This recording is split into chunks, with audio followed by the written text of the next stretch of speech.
Persona 5, a game that can be credited for giving a massive surge to the turn-based RPG genre, and in many ways, a cultural revolution on its own.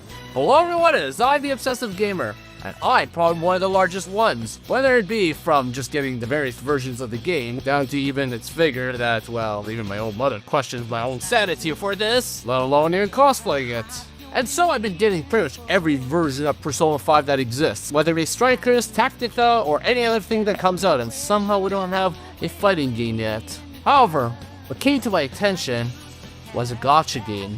Now, gacha games have an infamous reputation for the fact that they can be watered-down versions of good existing games and don't offer what actual good full games do. And so I was skeptical about the fact that we now have Persona 5 one called Persona 5 The Phantom X. I wasn't gonna play it originally, but then Sega said, we'll pay you to do it. And so upon Sega's blessing, sponsorship I guess, I'll be seeing if this game stacks up to the Persona 5 games that are just around me. And so here we are with Persona 5 The Phantom X. What surprised me in the first place was the fact that the game started out in the exact same way Persona 5 began, whereby Joker is robbing inside the casino there, to the point where I thought Sega might have sent me an OG version of Persona 5 by mistake. But then, by the end of that segment, comes our new protagonist, Wander, who fights Joker off there, and suddenly wakes up. Now, unlike many other Persona games, you're given an option of not just being able to enter your own name in, but are given a default name. The first time since Persona 2. Crazy that this was done for a gacha game of all things, when gacha games tend to have the tendency to make it about you, the person playing it. But of course, I suck at names, so this was actually kind of a welcome change. But of course, the story goes on to the protagonist, meaning our new mascot, Lufel the Owl. Because of course, the cat of birds was going to be used here. In this case, upon seeing someone terminate themselves, because, you know, of course, this is an Atlas game, and this stuff doesn't surprise me at this point. But, upon seeing that, he's approached by Lufel, whereby Lufel convinces Nagisa to join him within the metaverse, as people are becoming hopeless in society and thus committing such acts there, and therefore trying to get down to the root cause of all this, which causes certain people who have these strong shadows within the metaverse to go rampant, and thus causing everyone around them to gain this hopelessness around them.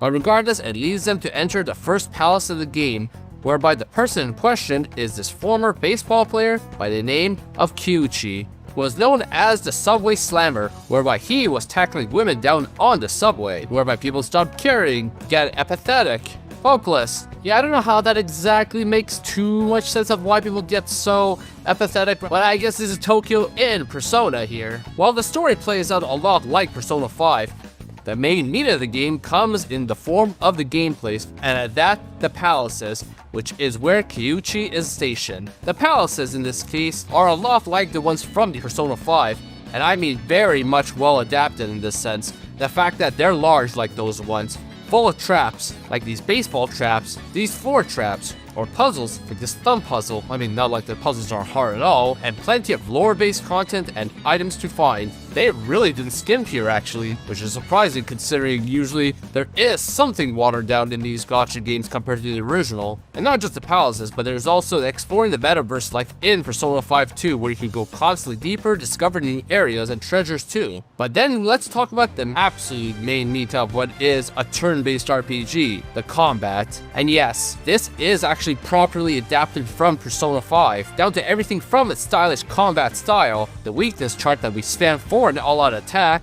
and the one more system. Nothing was skimped. But speaking of the one more system, this is where one thing changed.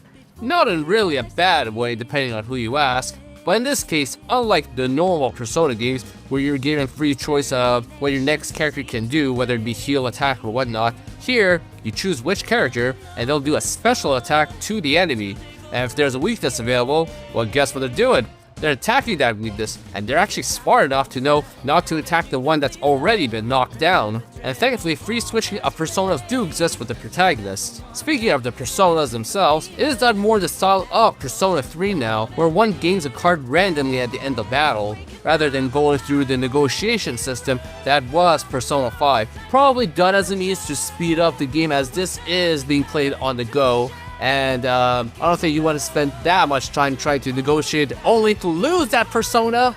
Now, of course, like with the normal Persona game, the Velvet Room is here too. And this time it's kind of a underwater tunnel of sorts. This is the first time I actually cannot pinpoint what the Velvet Room is. I mean, we got elevators, we got the limousine, the jail cell, and we got, well, what was a club in the classic Persona games. But here, you know what, screw it, I'm just gonna call it the aquarium, whereby Igor in this case does everything you expect still, including fusing your personas, but as well being able to even train your personas here, making them stronger and learning new abilities, rather than just leveling them up through battle. Now, your party members at the start of the game are, of course, Lufel, who's called Cattle within the metaverse, and your fellow female classmate, Motoha, who has history with Kyuchi and is determined to change his heart and thus joins them in battle as well as Closer. Now, what about the fourth teammate?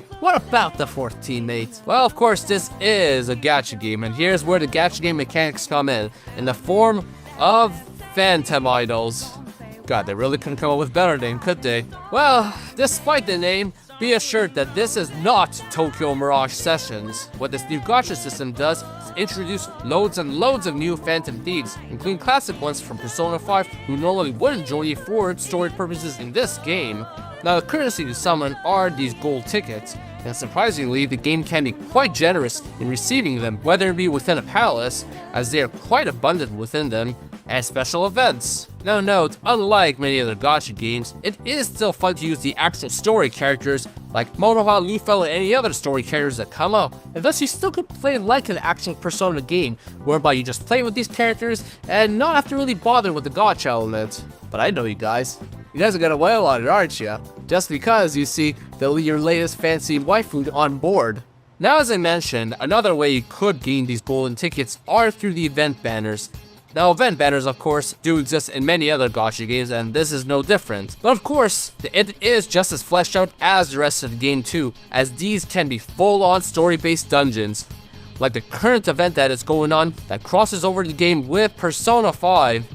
Okay, let's, pat yourself in the back there, for you are crossing over with your other major game first major event of Persona 5 meets Persona 5. But of course, despite just being an event, as mentioned, it does introduce new separate dungeons, and they can have quite a bit of depth to them too, and are fully voice acted at that. And amazingly enough, actually weave into the main storyline too. Now, of course, what is Persona 5 without the exploration mechanic of Tokyo? Which is much akin to Persona 5, where you can explore many areas of Tokyo, but in this case, it's quite a bit larger, with many areas that you can already explore and many, many more that unlock as you play. Whether it be to simply shop, do side quests, part-time jobs, so much more. Let alone, you actually got a home life. One that isn't just simply being basically in jail or, out of town. Yeah, this kid is actually pampered, thus allows you to do rather neat things, whether it be cooking, planting, and of course the classic weapon crafting that you already had in your crappy attic in Persona 5. And of course, with how much I like doing stuff like cooking and planting, well, I sure as hell red broke. And so the part-time job actually was more useful than ever.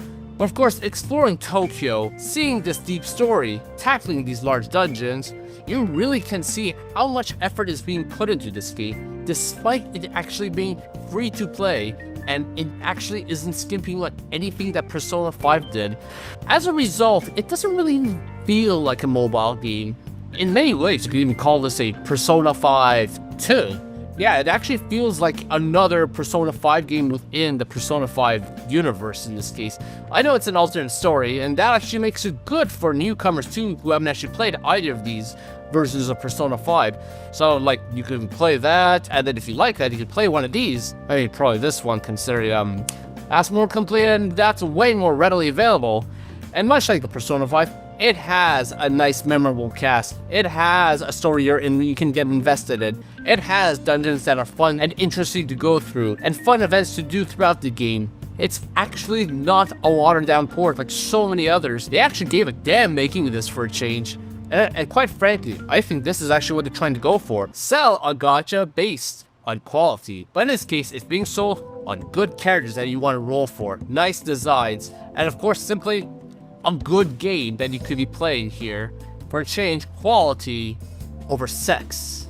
Now, my only gripe here is that it lacks an English dub. I mean, okay, sure, a lot of you Persona fans are weebs, and you're okay just looking at subs here, reading and seeing it here in Japanese. Hell, I'm kind of used to Persona 5 in Japanese, considering I watched the anime originally in Japanese. And it doesn't really bother me so much, but I really like Atlus's dubs usually, and it's a shame that we're not getting this for such a game. I can see Sega kind of being worried about how well this game could do, but in this case, it's somewhat of a gamble when you think about it, when you're not selling on that, selling gameplay, and you don't know how much money you're really gonna make in the West here. So they probably don't want to take that gamble and, dub the whole game and just get absolutely TOS before it ever finishes in Japan either. So I would say it's still good as is too, and I'm pretty happy with the way it plays in Japanese too. And of course I say for those who kind of were gonna be disinterested because simply it doesn't have a dub, I still say give it a chance. Play at least a little bit of it and see what you think with in Japanese.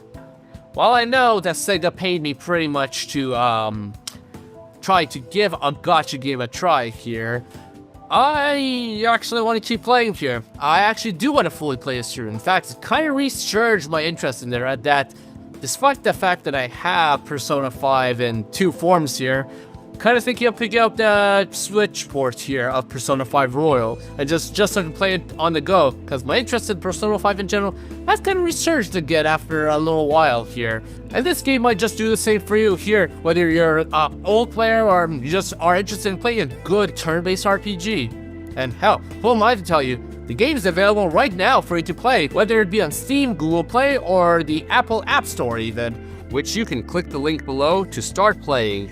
But of course, good lord, this game took a long time to come out. Somehow the OG SMT had a quicker launch than this, and thus we're a year behind in North America on this game. And so begins the real battle here. Not trying to save to buy and whale on this game. Not even trying to avoid paying on this game, but avoiding spoilers for a year.